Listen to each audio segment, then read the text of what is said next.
If you're at work and you can't go exercise, but you see the sun's out, pretend you're taking a smoke break and get out for a 10-minute walk, right? I think that's what you said. Yeah, something like that.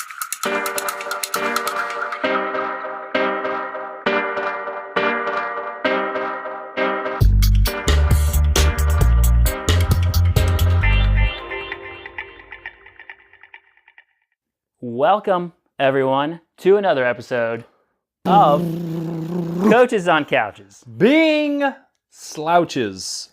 Today, we are going to talk about a very relevant topic at this time. We're in the dead of winter.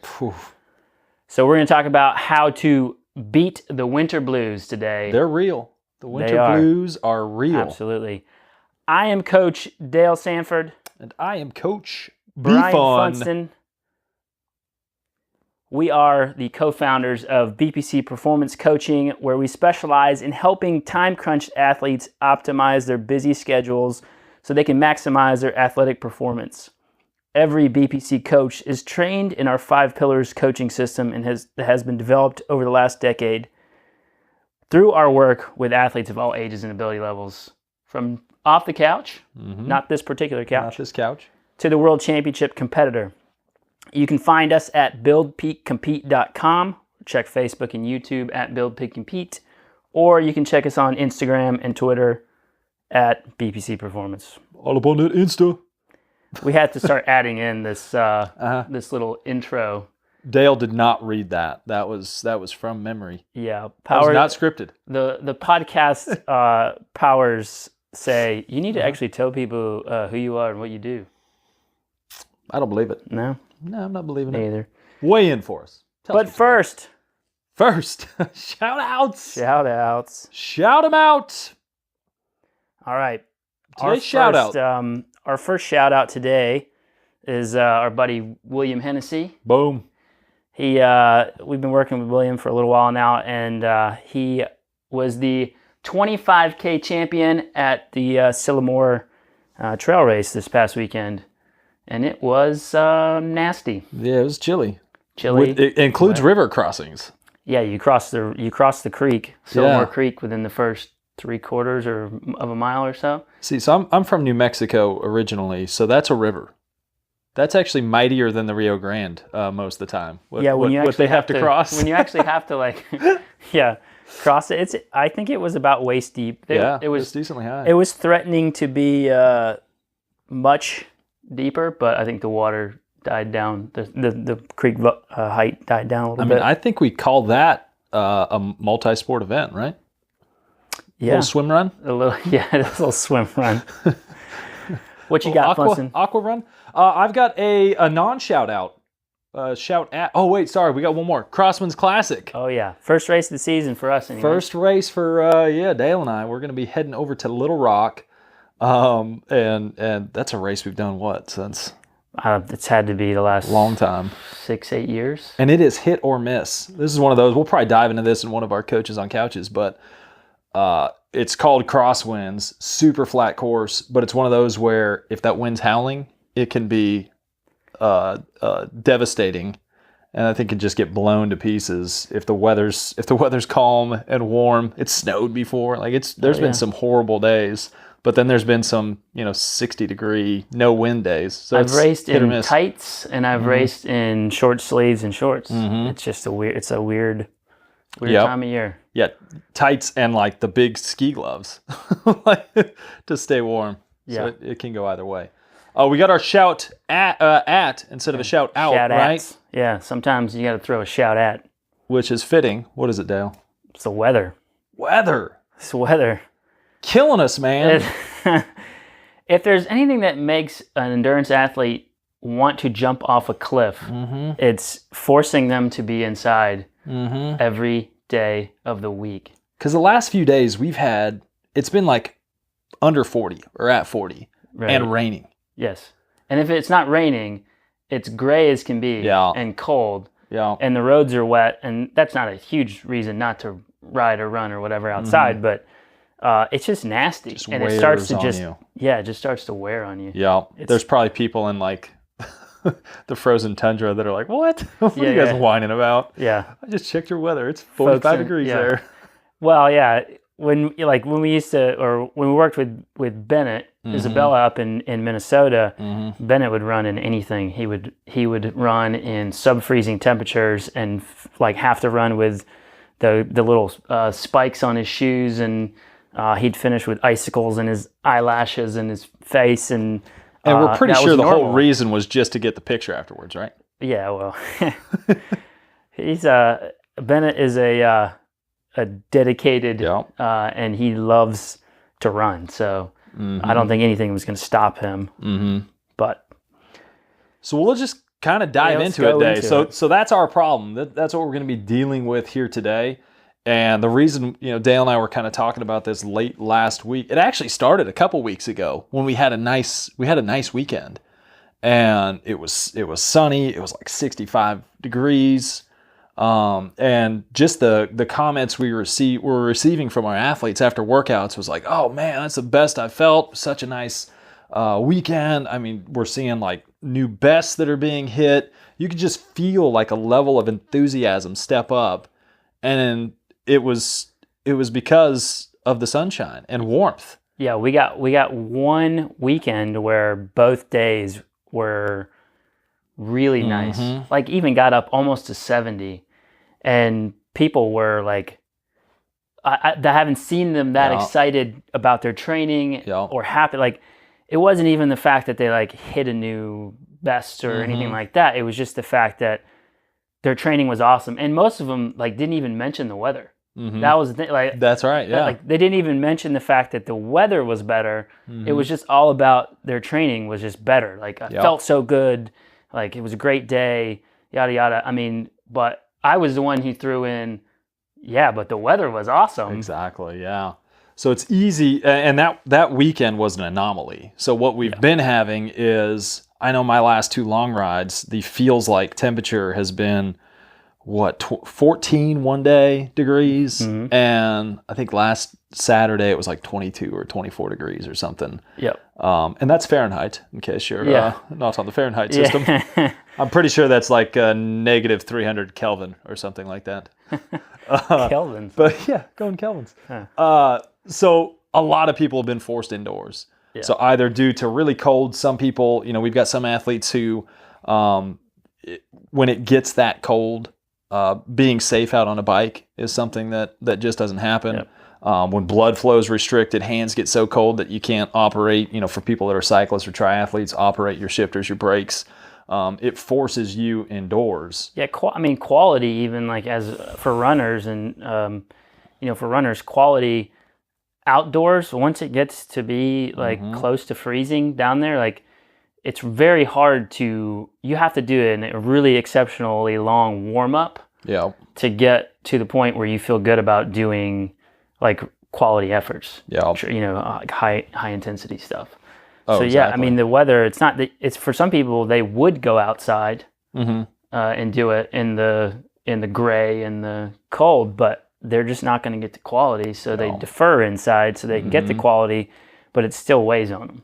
Oh, for sure, yeah. Because training indoors is not nearly as fun, exciting, mentally stimulating as training outdoors. Well, let's face it, most people don't get into endurance sports to be inside all of the time. Exactly. Nobody's specializing in indoor triathlon.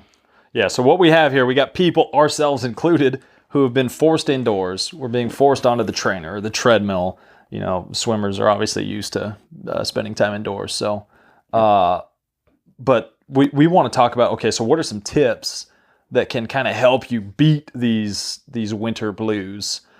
Things that we use, advice we give to our athletes, stuff we've learned from our athletes that our athletes have told us.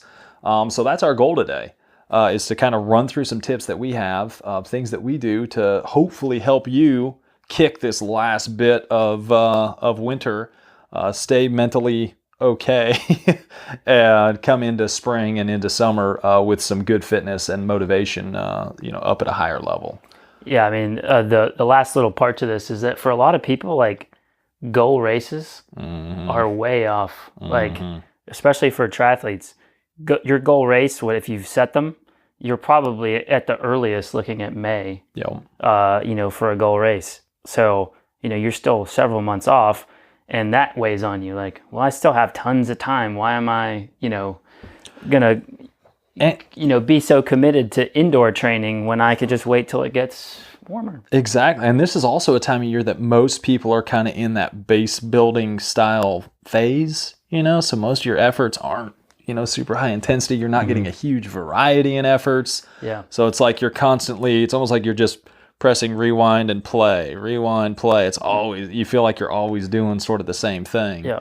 Or you can feel like that, but not after we give you these tips. Yeah, go for it. Not after we give you these tips. So number one thing you can do is just mix it up, cross training, doing strength, choosing events, maybe in line. Don't go out and say, you've never run and now you're going to go do a 10K. Yeah. But choose some events that are around you, and use that either as, a training, like a train through style race, maybe to help set, new zones, or to just go out and have fun and be around other people and maybe hit a workout that you wouldn't have hit otherwise because the weather was not conducive. Yeah, for a lot of people, getting getting into a race is motivation enough, even if they're not like peak fitness. It's motivation enough to get out into crappy weather. Mm-hmm. And so, you do get that boost because you get back to that race setting. Mm-hmm. You get back to, for a lot of people, it's why they train is to race. Yep. And so, I put a lot of my triathletes, I make them pick out some 5Ks and 10Ks to do as assessment workouts over the kind of in the winter, but it's also to get them continue to have them in the race setting for a little bit of motivation to, keep training. Oh, for sure. Yeah. And you see it on the calendar. So you're like, I got a race coming up in a couple of weeks. And just the excitement of race day and a way to practice routines and change things up. It's different from your ordinary. So that's something that can be very helpful. Next one, Dale, I'll let you kick this one off. Yeah. So giving yourself some variety, and for most people, that'll mean going off-road. Versus, if you're a roadie on a road bike or a road runner or a trail runner or, a mountain biker, force yourself to do a little bit different discipline. Exactly. Spend some time in the trees. Yep. Because, when you're in the woods, you have more coverage from the wind. Getting off-road and varying the discipline, even though you're in the same sport. So a cyclist, a road cyclist on a mountain bike, you're still cycling, you're still putting out, wattage and expending effort, but it's just a little bit of different discipline to maybe help your brain say, okay, I'm doing something new, exciting. Exactly. So let's, get out there and do it. And in line with that, so with variety, not only changing up discipline, but something as simple as changing up your route. Oh, yeah. Most people will start and leave from their house, right? I know for us, I do my best to never have to put my bike on my car and then drive to a place that I'm going to ride from. So I always like to leave from my house and ride, but that can tend to limit you. And you tend to do the same thing over and over again. So if you're training at the same zones and you're doing the same routes, or if you're indoors doing that too can mess with you. So changing up your routes, getting off-road obviously mixes things up a ton. Just adding that variety can be huge. I've even got a few people that will ride their mountain bike on the road just to mix it up. So you may not have to, you're still expending, especially if you have a power meter on it, you're still expending that effort, and you can hit a same effort for the time, if that makes sense. You're holding the same zone for the amount of time. You're just not having to go as far away from home. You're not getting as far because naturally you're going to go slower on a mountain bike on a road. So, Which is really helpful when the weather's cold. Less wind speed you're generating, the effectively warmer it's going to feel for you. Yep.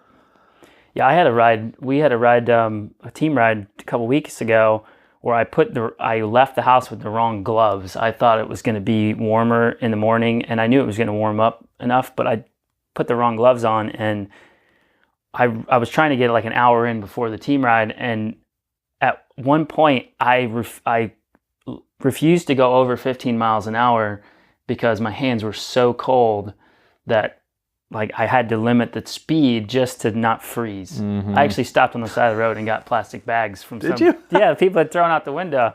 I got two plastic bags and wrapped around my hands just to get to the warmer part of the ride. I wish there was a picture of that. There's not. Now, an option we don't have here in Memphis, but if you're someplace that actually has climbs, that's something that can be nice as well. Yep. I've done rides out in Colorado where the weather's been miserable, Yep. but you start pushing a high effort level on a climb when your speed is 6, 8, 10 miles an hour, and you'll be amazed at what kind of cold weather you can ride in at those temperatures. Just remember, you have to come back down. Exactly. No, that's Uber. At 40, Uber it, man. Uber at it. 40-something miles an hour. Exactly. Take your newspaper, Yeah. like the old school Tour de France yeah. where they're shoving newspaper up their jerseys. Yeah. All right, so we'll move on to the next one. Workout partners. Huge. The saying that misery loves company is so true on this. So even like with our House of Pain cycling, we get feedback at the end of the year when we take it, and people are like, it's weird, even though I'm not there with the person that is also doing the class, just knowing that someone else is going through the same workout with me mentally makes it easier.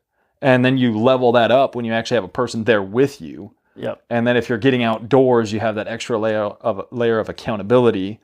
And I know for me personally, like a longer ride is so much easier to make happen when I've got another person there, because no one really wants to be the one that says we should go shorter today. Yeah. So having that other person, having someone to talk to, having that extra layer of accountability is one thing that I think is really helpful to keep the mind good. Yeah. And I know I've talked about this before, but like having that person, like even if it's just one person that you lean on a little bit to, kick you in the pants when you're not really wanting to get out in the cold, and you can either text or call that person when you need the little push. And it really, groups are great, but it really only takes one training partner to, give you the nudge, especially if they're, more willing to get out in the cold than you are most of the time. Sure. They'll give you the reason pretty quickly, give you the reason why to get out and to suck it up and just get out there. Because it's always more fun when you get out there, even if it's cold. It's always more fun being outside when you're with others. It's not so much fun being outside alone, freezing your butt off. Yeah, you probably didn't think about your frozen bagged hands once you got on the ride nearly as much, right? No, I didn't. No. You were distracted. Yep. All right, next one. Get the gear that you need and get outdoors if you can. Yeah. I mean, right? I mean, all you need is bags, we just learned. You just need plastic bags. Some plastic bags. You have tons of those laying around. Yeah, you can. I actually saw a GCN video the other day where they put tinfoil on their feet to keep their feet warm in their shoes. I mean, I had thought about plastic bags, but I never thought about tinfoil. And we've had athletes. Well, I just mentioned the newspaper thing. One of the people we coached, he will start rides, cold weather rides, with newspaper shoved up his jersey. And then, that's going to absorb some of the moisture if you do start sweating. It's going to keep you warm initially. Yep. Once you do start sweating, you can then dump it in a recycling bin. Yeah. Right? Yeah, absolutely. Because we're keeping it green over here. Yep. But invest in some gear that's going to allow you to ride at some lower temperatures. We've got some people who have been on our team in the past that Payne, one of the guys he moved to DC, I guess. Yeah, was he in London? No, he was in London for school. He was doing a study abroad thing. And weather there, I've heard, is pretty not fun. What? And they're like for a lot of places, it's like, so what do you do if it's going to be raining? And over there, it's like, well, if you constantly waited for a dry day to ride outside, you'd never ride outside. So you just get the gear and you accept the fact that, yeah, there's going to be times when it's cold and raining on you. Dress appropriate, have the proper stuff in place. These past super cold rides that I've done, I've had my winter gloves, and I went and bought those, the chemical hand warmer things, and my hands have been sweaty. So good gear is worth its weight in gold. It lasts for a long time. I know the initial investment can be high, but the mental sanity you'll get by being able to ride that 10 degrees colder than what you're used to, or run at the, a temperature you normally wouldn't, is going to help save you from these winter blues. And there's still going to be times you're going to be indoors, but I think what wears on a lot of people is when you're always indoors. Every training session's indoors. Yep. So the next point that we'll go to is, you are, let's just say it's just nasty outside, and there's just not really a choice to get out there. Focus on quality over quantity. And we have a lot of people who the biggest dread for them is a long ride on the trainer or a long run on the treadmill. And we get it, but there are ways to simulate the fatigue of a long ride or run without actually having to do 3 hours on a trainer, 3 hours plus, or 2 hours plus on a treadmill. You can always focus on add in more tempo efforts, build the fatigue with several longer, like L3 or tempo, however you want to put it, efforts, and just build those over time. One of my favorite trainer workouts that help simulate more of like a 3-hour ride, I would say, is a descending zone 3 workout. So it's about 2 hours total, but you start at 10 minutes zone 3, and then you get 10 minutes. You don't ever get recovery. You just get zone 2. Zone 2, yeah. So it's 3 to 2. Yeah, get rid of the zone 1 stuff that you usually get outside. Yeah, 0. You'd be amazed if you actually start taking a look at your data. You'd be amazed at how much time on a group ride or that you spend in zone 1, like 30%. Yeah. So if you cut out 30%, you could cut 30% of your time off by just making sure you're getting rid of that zone 1 stuff. It's the truth. Yeah. So yeah, you start at 10 and you work your way down to 9, 8, 7, 6, 5, 4, 3, 2, 1 minute in zone 3, 1 minute. So equal parts 2 to 3. And then once you roll through that, you're darn close to 2 hours. And in line with that, doing your longer efforts first when you're mentally more fresh is a lot better than trying to save that super long one for late, where mentally you're like over it. Yeah. The more interesting you can keep things on the back end of that, the longer you're going to find that you're able to stay with it. And same with if you're on the treadmill.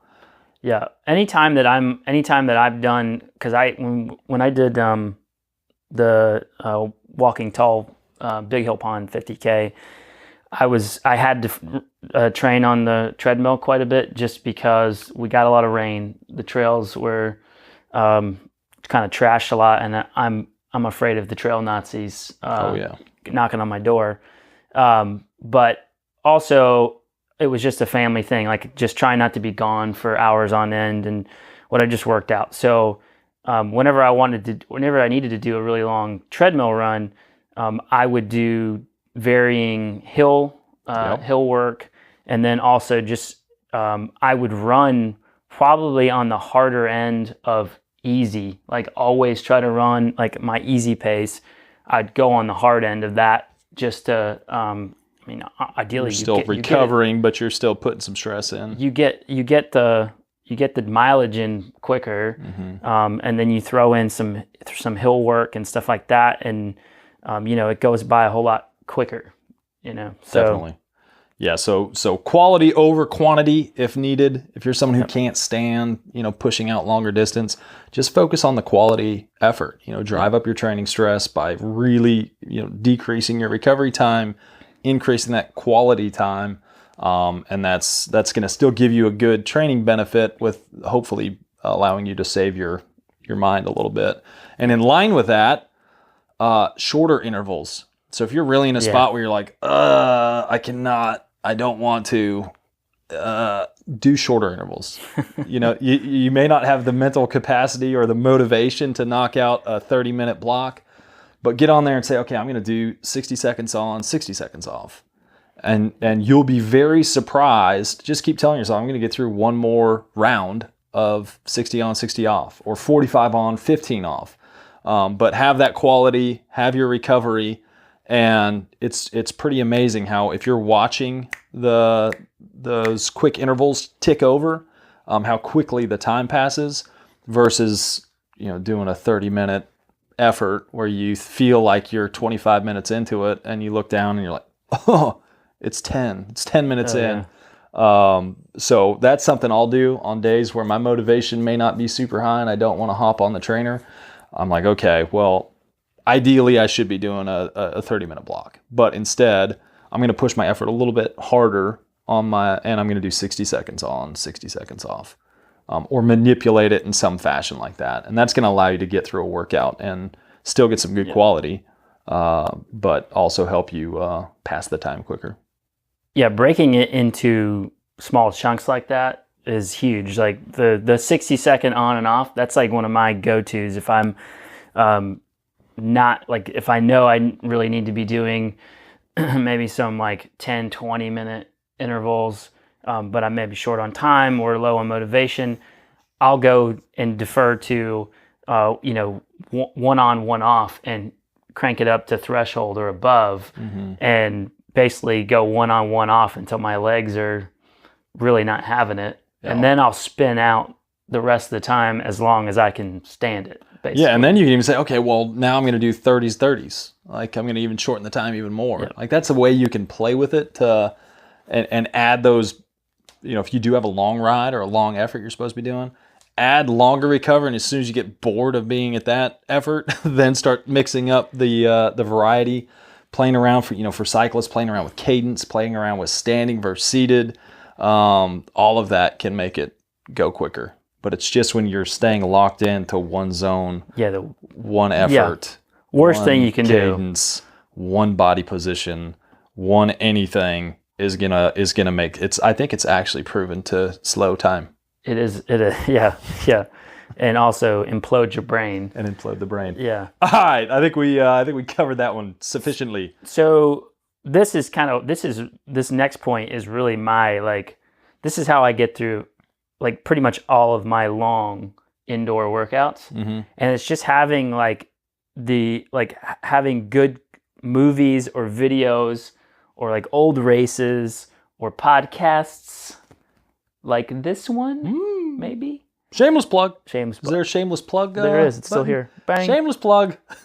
So, having those things to not necessarily, they're not meant to take your mind off of the work that you're doing, but when you get locked into like an interval or on a recovery, you can pay more attention to that, and you're not so focused on time. I know I've said it a million times, like when I'm on the treadmill or I'm on the trainer and I'm not I'm not teaching a hop class or something like that, that is my time to watch the Netflix series or whatever that my wife won't watch. Yeah. So pretty much any superhero, Marvel. I'm almost finished with the next season of Punisher. It's good. It's a good one. If you're into that. Yeah. My 3-year-old likes those, so I'll I'll have to share that with her. Yeah. So like that, or like any movie that I've been wanting to watch that I know my wife will want no part in. Yeah, it's like a time for you to disengage from other stuff, right? Yeah. And focus on yourself, do the things that you enjoy. So do something you wouldn't possibly be able to watch otherwise. So for me, like getting on the trainer for 2+ hours just means that I get to watch a movie that I've been wanting to watch and just haven't had the opportunity yet. So it really does help me, get on there and just viewing it that way. Like view it as this is my time to watch a movie versus, oh man, I have to do 2 hours of trainer work or treadmill work or whatever. I mean, just the mindset you take into the workout and how you're approaching what you're doing is huge as well. It's a cinematic It's not always adventure. easy. It's not always easy, but it does help. All I personally like race footage, so that's usually my go-to. It's either old Tour de France stuff. I love the Spring Classic, so I'm watching that. I actually enjoy watching just other amateur racing stuff too, and especially when they have like power overlays where you can kind of see the race and you can see the power, and if you want to get real crazy, mix things up, you can jump when they jump. You can vary your effort, and you kind of feel like you're in a race. But whenever I'm like watching like an old Tour de France, like a sprint stage or whatever, it never fails. Like in the last 10K, my power just naturally like rises. Yeah. It's like I'm in the lead out train. I'm like bumping elbows with people. I'm like, watch out, Cavendish. I'm going to give you the sagging elbow here in a second. But it helps. I mean, it's something that distracts me, but it also motivates me because it's something, I guess I was always kind of that way growing up though. Like if I was watching football, I had to like play football. Yeah. If I watched the Ninja Turtles, I'd beat my sister up afterwards. That's a good point. So for a lot of people, we didn't put this in the notes because neither of us are big Zwifters or anything like that. But that's another thing that getting in on some of the new virtual riding. I'd say new. It's been around a while. Getting into Zwift or some of the Trainer Road and stuff like that, and doing some of the virtual riding and stuff like that. All that stuff has helped a lot of people endure indoor training a lot more. Personally, I would rather watch a movie. Yeah, that's for sure. Much more entertaining than a small cycling, virtual cycling man going forward. Yeah, for sure. But we've had a lot of people that do. I'm glad you brought that up. That do enjoy Zwift, and how it's been a very motivating thing. I will warn you that even though it's virtual, the juices can get flowing on that too. And it's easy to almost treat that like sometimes happens on group rides where you override consistently because there is that other actual person somewhere in the world that you can see on your screen and that you're trying to beat. So don't get sucked into getting too far pulled away from what you're supposed to be doing. True. Cool. So, moving on. Yeah. These next few are things that we have to constantly remind athletes of.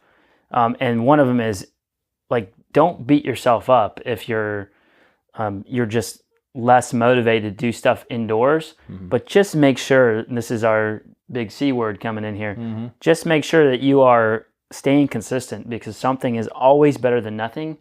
Get on the trainer, get on the treadmill, whatever, and just get started and do whatever you can. Like if you really mentally can't handle it, but 9 times out of 10, if you start, you're going to end up doing the workout. Yeah, you'll end up doing more. Yeah. I mean, it's just the starting. That's like for most people, you're tired of the weather outside. You're depressed because you're not getting any vitamin D and the sun hasn't been shining and it's raining and but if you just get started, you're going to continue on. Like most people's motivational or competitor within kicks in, like, yeah, I'm going, let's just do this. And then start employing some of those other strategies, like start doing the shorter intervals.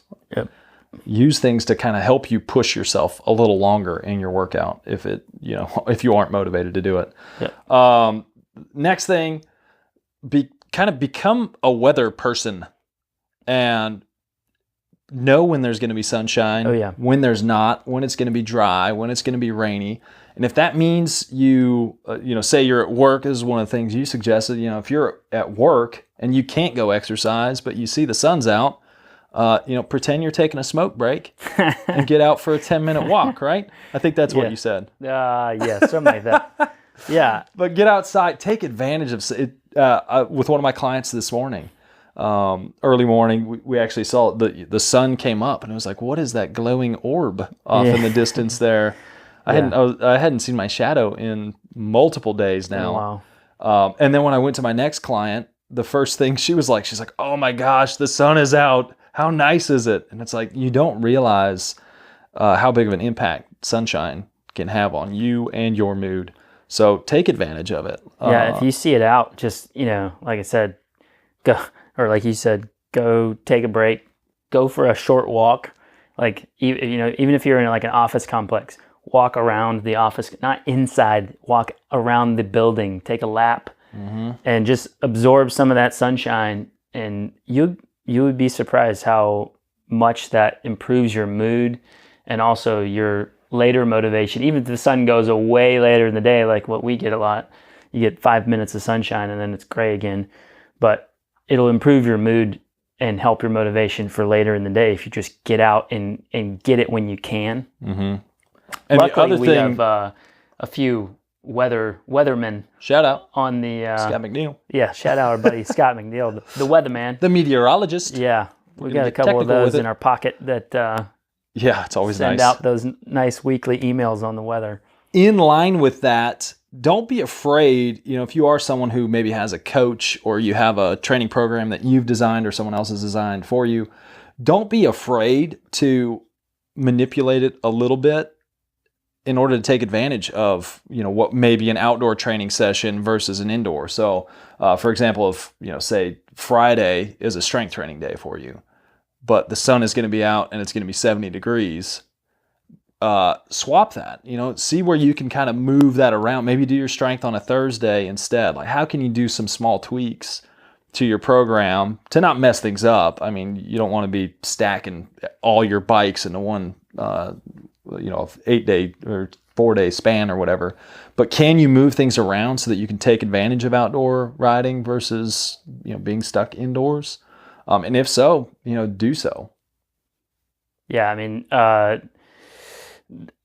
if you have a coach, your coach should be able to answer that question for you pretty quickly. And we move work some around things that quite a bit for people. Yeah, I mean, I get those emails all the time. Like, well, the weather's looking crappy on Saturday, but I'm going to have some extra time on Friday. Weather looks good. What can we do?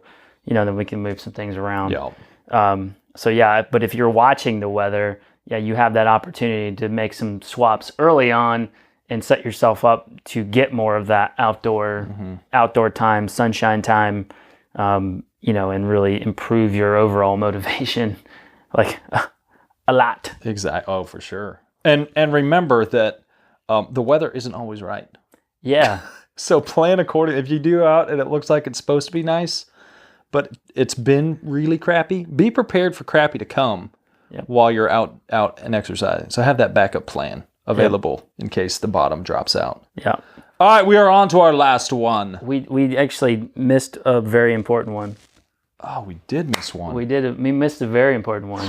This is a very important one. So keep in mind that your training zones indoors are usually not going to align with what you can do outside. So it's like whenever we are working, like specifically with cycling or triathletes, like we test indoors and those zones are generally good for indoor training.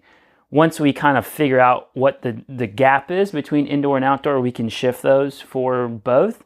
But, I've seen a gap as much as 30 watts, like on a threshold, indoor versus outdoor.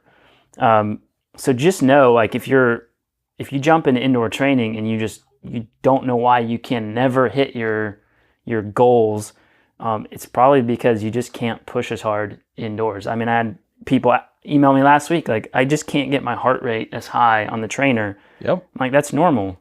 So and on the treadmill. Right. Yeah.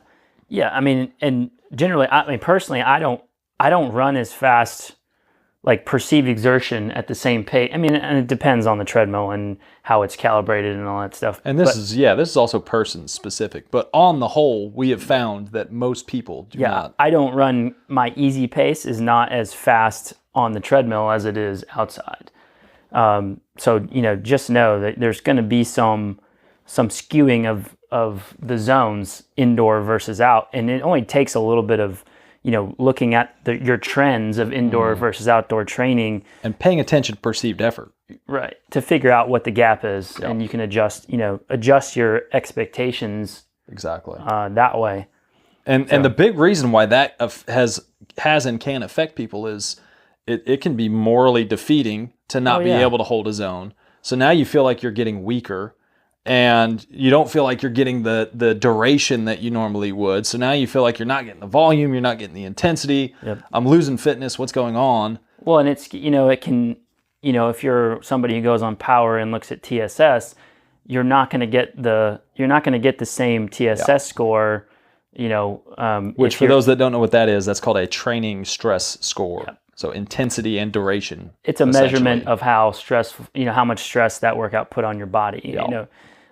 So you're not going to get that same TSS value if your training zones are set for your outdoor, which would be higher, and then you're working out indoors a lot, so you're constantly hitting below your normal zones. So it's going to give you a lower value. Mm-hmm. So then all the other charts and everything else is going to be all jacked up, and so you got to take it with a grain of salt. Oh, for sure. over the winter when you're predominantly indoors. Mm-hmm. You're just not going to be able to push as hard. But if you're indoors a lot and that's a good possibility, you should be testing indoors and then adjusting your zones. And then when you're outdoors, you may be a little higher. You might get a little bit higher TSS score for that one day. Yep. But on the whole, you're better off having a slightly higher TSS score on an outdoor ride than lower if you're training predominantly indoors. Yeah. And the same thing, once the summer starts or whatever and you're